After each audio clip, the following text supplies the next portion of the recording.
All right, welcome back to another episode. Today I have prepped a presentation to go over the last month of the portfolio, what it did. So let's go ahead and get through it. I'm going to try to do this all in one take, so bear with me here as we do this a little bit differently this time. Okay, so June recap. Our portfolio ended at $8,205.10. So we're looking at a year, at least how M1 weights it, 32% in gains, $1,693. And I believe M1 does include dividends in that, so keep that in mind, although we haven't really received a lot of dividends. So $8,200, we're looking pretty good, and we can see that we've had pretty good growth. We experienced a dip, but we're kind of rebounding. It looks like maybe like a week ago or so. June dividends, we received 35 cents from Meta, Realty Income 97 cents, Google 41 cents, Microsoft 37, S&P Global $1.53, which that was the first one I believe that we got from S&P Global, so that's cool to see, and then $1.01 from Visa. In total, we received $4.64, and then Realty Income, that is a monthly payer, so we're almost up to that dollar mark on that one. Now, unfortunately, this will be the last dividend that we received from Visa because we did sell out of that last month, so if you watched last month's video, you know that, but that's the last one we're going to get from them.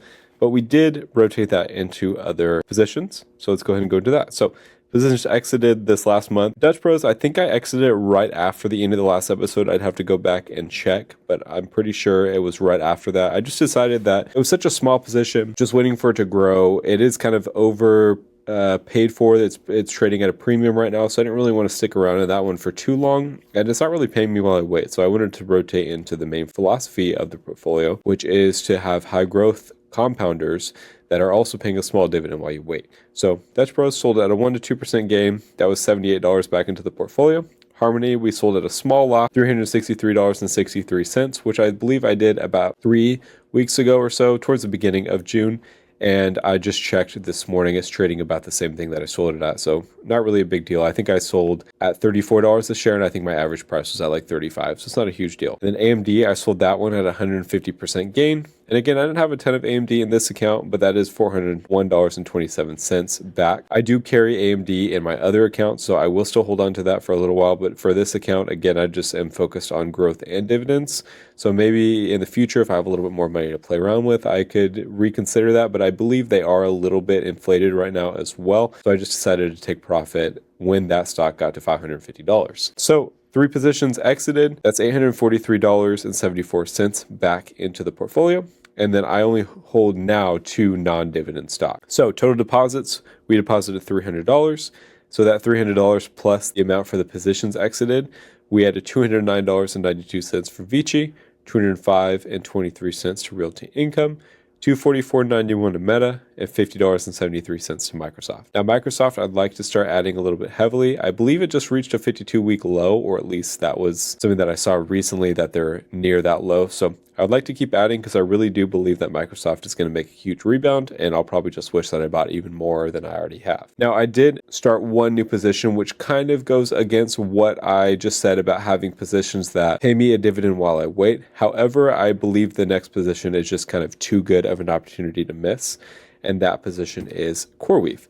Now, if you don't know, basically what CoreWeave is instead of being like Microsoft Azure or Amazon, where it kind of has everything and you use that as your sole like provider, CoreWeave allows you to rent their equipment. So basically they have warehouses that have NVIDIA GPUs and stuff that you can rent out, and they make money that way. Now, the reason that I rotated into CoreWeave is because, one, they're growing like crazy. If you kind of even just briefly look into them, you can see all the deals that they have. So they have a lot of exposure to the AI kind of race right now. All these companies that are spending a lot of money in CapEx. They beat their expectations for revenue. So they jumped, I think it was like over 100% from like almost 2 billion to 2.1 billion. I think their backlog went something from 66 billion to like almost 100 billion in a few months. And then they keep saying that they're going to get to $30 billion of revenue by the end of next year. So we're talking about $2 billion from now to $30 billion at the end of next year. And we'll have to wait and see, but I believe that is the case, that they're severely undervalued. And then some of the things that you can look into if it seems like they are overvalued to you don't really know, is Meta just signed a $21 billion agreement. Anthropic did a multi-year deal for CoreWeave to build the Claude models. And then NVIDIA just finalized a $2 billion purchase of the Class A stock. So they have a whole lot going for it. And some of the price targets look pretty good too. So I believe the stock is trading around $90 now, but you have some higher price targets that go from anywhere to 167 to like 250 bucks. So I think that it will have a good amount of growth in the future. And this is something that hopefully it will grow, and then I could just rotate it into other positions, but I wanted to kind of catch it while it's still low and go from there. Now, getting into the performance, this is for the last year. So you can see our sectors. We haven't really got to any of the targets of the actual sectors, how I have them allocated. However, I'm just buying big buys when I see opportunity. And then I'm just doing like kind of like $25 weekly purchases. And then one just allocates that into whatever it sees fit. You can see on the right side here what our biggest and smallest positions are still, and then what we have the biggest gain. So I believe ASML is still our biggest gainer at 165%, followed by Google.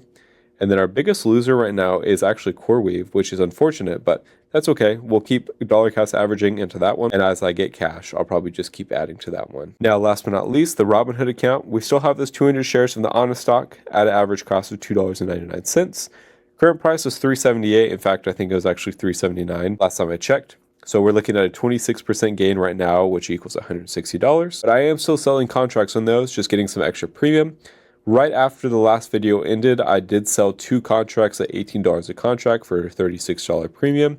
For that premium, I literally just rotated it directly into M1, added that $36 in there, and just had that get dispersed through M1. So I think I probably will keep doing that. I'll just keep doing it for a couple months out. Honest has had some good momentum lately, so hopefully that $5 strike price continues getting a pretty good premium. And it's just almost like earning a dividend, a pretty high dividend on something that I'm just kind of waiting to grow. And I wouldn't be upset if I had to sell them at $5 because I'd make $400 in profit from a relatively small position. So that one's been pretty good for me as of late. I'll just keep holding on to that one. We'll see what the CEO wants to do and see what happens after all of these kind of sectors that they've exited, what that profitability looks like, and maybe if they get picked up by a different brand or so. So we'll keep a close eye on that one and go from there. Now, last but not least, we have our total dividend income. So this is for the next 12 months. And this is also within M1. So if we trust this formula that M1 is using, we're expected over the next 12 months, $202.14. So if we have a $250 goal, we're looking at about 80% of that goal. So I think the goal is to reach that by the end of the year and then start going for 500 and then go from there. So that is the June update for the portfolio. Hopefully you enjoy the new format, and hopefully I can kind of learn how to use this app a little bit better to make it look a little bit more presentable. But overall, a pretty good month, kind of low dividends, but we'll get those to start ramping up here in the near future. So hopefully you enjoyed, and we will see you again in the next update.